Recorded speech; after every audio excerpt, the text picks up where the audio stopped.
menggunakan kata Allah, kami Allah. Padahal semuanya sama. Kalah, tetapi ngotot.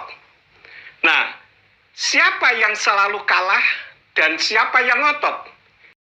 Jadi umat Islam dengan Al-Qur'annya, sedangkan kami dengan Tanak dan Brit Kadasa. Jadi kalau misalkan kita berada di relnya masing-masing, tentu tidak akan terjadi permasalahan.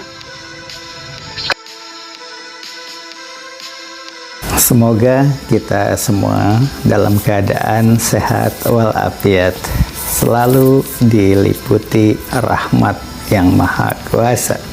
Kali ini kita akan membahas tentang pentingnya kita menulis. Berkarya, berkarya, dan berkarya. Ini salah satu contoh karya siswa ya, kumpulan karya siswa setebal ini. Tulisannya bagus, bisa menjadi buku setelah diterbitkan di media online. Dan ini juga sama, kumpulan tulisan-tulisan ini ditulis di media Satu Guru, Fakta.id, kemudian Alam Edukasi, Waglo Cantik, dan lain sebagainya.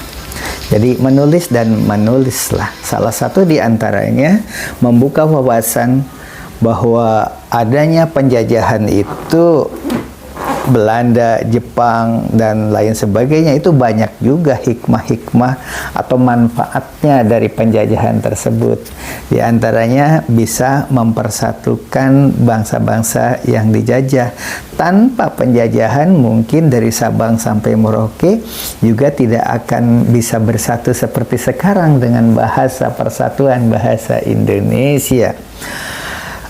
Keuntungan dari adanya penjajahan adalah pembangunan yang di luar pemikiran kita. Tidak mungkinlah membangun jalan tanpa alat-alat berat, karena waktu itu belum ada alat-alat berat. Tetapi rakyat Indonesia bergelimpangan karena kerja paksa. Saudara-saudara saya yang dahulu meninggal zaman kerja paksa itu banyak, dan disampaikan dari mulut ke mulut, dalam keadaan sakit parah pun kalau kerja bakti itu ya harus melaksanakan. Akhirnya datang, dan akhirnya di tempat kerja terjadi berbenturan. Karena apa? Saudara saya itu berteduh karena dalam keadaan punya penyakit, batuk terkekeh-kekeh begitu. Akhirnya teman-teman datang ke sini kita untuk bekerja, bukan untuk berteduh begitu. Akhirnya sakit hati, terjadilah berantem sesama bangsa kita sendiri. Oleh sebab itu, pengawalnya untuk memantau orang kerja itu yang keras itu adalah bangsa kita sendiri. Nah, itulah di zaman penjajahan sehingga jalan yang lebar dan curam itu berhasil dibangun. Karena sistem seperti itu, biaya pun menjadi ringan. Bangunan-bangunan megah yang terbuat dari besi, jembatan, itulah yang mereka bangun sehingga bertahan sampai sekarang. Rel kereta api yang sekarang ada di Indonesia itu, yang kemudian dirubah menjadi kereta api listrik, menjadi kereta-kereta modern, jalannya tetap buatan Belanda, buatan penjajah zaman dahulu. Kalau saja Indonesia tidak dijajah, mungkin tidak akan seperti ini ya. Jalan-jalan itu tinggal melanjutkan saja. Kalau kita membangun dari nol, mungkin akan mengalami kesulitan. Tadi malam saya juga menonton bagaimana indahnya Timor Leste saat ini. Ternyata itu jalan dibangun oleh Indonesia. Kenapa tampak indah? Karena jalanan lenggang. Ketika diambil pakai drone, begitu, oh indah sekali, jalan kosong, melompong, tidak macet seperti di Indonesia. Karena memang penduduk Timor Leste kan memang seperti itu. Tapi ketika masuk ke pelosok-pelosok, ya Allah, ternyata pembangunan tahun 1090 sampai sekarang tidak ada perubahan apa-apa. Dindingnya pada roboh, tiangnya patah, dan pada tutup toko-tokonya ya, jalannya juga tidak pernah dirawat. Jadi indahnya Timor Leste itu karena Indonesia pada saat itu membangun Timor Leste yang melampaui perhatian kepada provinsi-provinsi lainnya. Jadi perhatian utama, tampak indah sekarang karena penduduknya jarang. Karena banyak yang pergi juga menjadi pro-integrasi pada saat itu, memisahkan diri, maka wajar jika Timor Leste saat ini menjadi negara termiskin di dunia menurut kajian Bank Dunia seperti itu. Tapi nilai lebihnya di jalan-jalan tuh bersih tanpa sampah. Karena apa? Ada sampah itu kan biasanya karena penduduknya banyak gitu, sebagai bahan gambaran. Dan Indonesia dianggap penjajah oleh mereka. Kembali kepada penjajahan di Indonesia itu banyak hikmah. Tapi ekses negatifnya juga banyak. Penjajahan masuk ke dalam pesantren. Penjajahan juga mengobok-obok ajaran agama. Kita tonton dulu deh seperti ini ya. Nanti setelah kita tahu bahwa puasa mutih tidak ada di dalam ajaran Islam. Tapi saya pernah puasa mutih karena diajarkan oleh pesantren. Baru sadar sekarang. Ternyata pada saat puasa mutih itu lemes, badan itu kurang tidur apa, jadi karena kurang gizi. Dan saya sudah mengalami sendiri karena belajar di pesantren dan melakukan puasa mutih.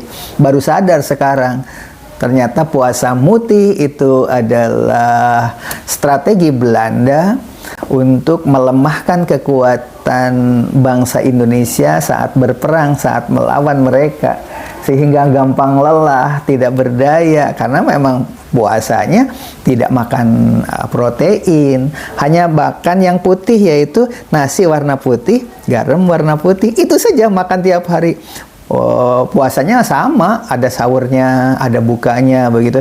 Tapi hanya mutih, buah-buahan warna kuning tidak boleh dimakan. Jadi hanya boleh makan yang putih-putih.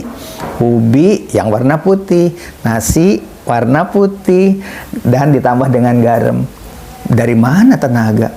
Ajaran dari mana itu? Dari Belanda. Jadi bukan cuma agama Kristen yang disusupi, yang dirubah untuk mengadu domba. Ajaran Islam diantaranya wudhu.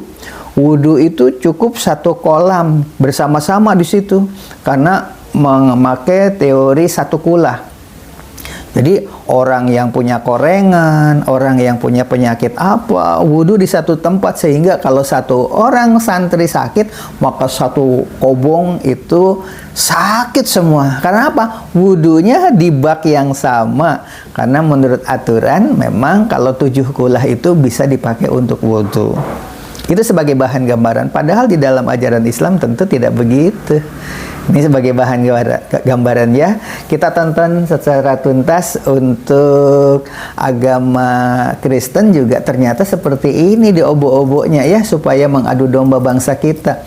Kalau di Islam tadi diobok-oboknya seperti itu, nah di dalam Kristen seperti ini. Banyak saudara kita dari kalangan Kristen termakan fitnah para penjajah dengan mengatakan Nabi Muhammad adalah nabi palsu. Tidak ada nubuat nama Nabi Muhammad di dalam Alkitab. Ini dikarenakan Alkitab sudah ratusan kali direvisi atau diubah demi kepentingan pribadi atau sesuatu. Salah satu contohnya adalah Tuhan menjadi Tuhan, babi menjadi babi hutan, ke Ka'bamu menjadi ziarah. Bahkan nubuat nama Nabi Muhammad di ayat Kidung Agung diubah menjadi lovely atau sesuatu yang menarik. Tetapi ingatlah saudaraku, ada pesan penting di dalam Alkitab yang masih terjaga. Dan inilah pesan penting dari Yesus dan yang paling utama di dalam Alkitab untuk membedakan Nabi asli dan Nabi palsu, yaitu di Markus 12:29. Jawab Yesus, hukum yang terutama dan yang paling utama ialah, dengarlah hai orang Israel, Tuhan Allah kita, Tuhan itu Esa. Dan di Yohanes 17:3, inilah hidup yang kekal itu, yaitu bahwa mereka mengenal Engkau satu-satunya Allah yang benar, dan mengenal Yesus yang telah Engkau utus. Banyak saudara kita dari kalangan Kristen. Padahal setahu saya dulu waktu saya kuliah, ketika membuat skripsi, ketika kita mau mengutip, mengquote daripada buku orang, pengarangnya itu harus dituliskan dan namanya tidak bisa diubah. Tetapi justru terus terang umat Nasrani ini, kalau saya katakan mereka justru menjadikan Tuhannya itu seperti siluman. Dan saya pernah mengatakan ini, itu pun saya dibantai habis oleh umat-umat Nasrani. Dikatakan masa Tuhan siluman? Loh, saya katakan bukan Tuhan itu siluman, Tuhan seperti siluman. Kenapa? Karena namanya berubah-ubah. Salah satu contoh di dalam kitab suci yang saya yakini, di mana nama Yahweh, yaitu Tuhan yang di dalam kitab suci kami, Tanak itu disembah oleh Bapak Abraham, Yitzhak, dan Yakov. Di sana yang pertama nama Yahweh itu diterjemahkan menjadi Tuhan, T-U-H-N, huruf besar semua, khususnya di dalam kitab Yesayahu atau Yesaya pasal 42 ayat yang ke-8. Di sana, di dalam terjemahan dari Yayasan Lembaga Alkitab Indonesia dikatakan, Aku ini Tuhan, itu namaku. Aku tidak akan memberikan kemuliaanku kepada yang lain atau kemasyhuranku kepada patung. Di situ dikatakan, aku ini Tuhan, huruf besar semua, itu namaku. Artinya, kalau kita mengacu kepada tata bahasa Indonesia yang baik, artinya ada Tuhan yang bernama Tuhan. Padahal Tuhan itu bukan nama. Tuhan itu adalah sebutan. Nah, ketika saya membaca di dalam kitab berbahasa Ibrani, di sana berbunyi, Ani Yahweh Husmi, Ufodil Akhir Lo Eten Util Atilap Silim. Yang kalau diterjemahkan dengan benar sebetulnya berbunyi, Aku Yahweh, itulah namaku. Dan aku tidak akan memberikan kemuliaanku kepada yang lain dan pujianku kepada patung. Itu yang pertama. Jadi nama Yahweh diterjemahkan menjadi T-U-H-A-N, huruf besar semua. Yang kedua, nama Yahweh diterjemahkan menjadi Allah, A-L-L-A-H, huruf besar semua. Di mana umat Nasrani, para pendeta seringkali mengatakan, oh, Allah kami beda dengan Allah. Mereka menggunakan dengan adanya kata Allah, peristiwa seperti ini, mari kita jaga kesatuan dan persatuan. Hurufnya sama. Yang beragama Islam, pegang teguh ajaran agama Islamnya, tuliskan yang baik-baiknya saja. Yang negatif-negatifnya karena unsur adu domba dari penjajah, kita tuliskan di situ, diluruskan bahwa ini tidak benar. Puasa mutih itu tidak benar.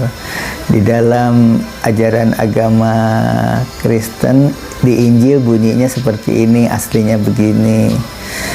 Dan banyak juga yang tetap terpengaruh dengan penjajah mereka itu, pengaruhnya sampai sekarang. Ada juga yang mengatakan Injil itu direvisi bukan karena apa-apa, tetapi papirus itu rapuh, harus diperbaiki. Nah, titik koma itu bisa memiliki arti yang berbeda dan seterusnya, padahal tetap saja unsur politik penjajah itu bisa mengadu domba kita hingga saat ini. Di Islam dengan Islam, bahkan lintas agama yang paling gampang. Demikian, mudah-mudahan bermanfaat. Terima kasih Anda sudah mengikuti channel ini. Wassalamualaikum warahmatullahi wabarakatuh.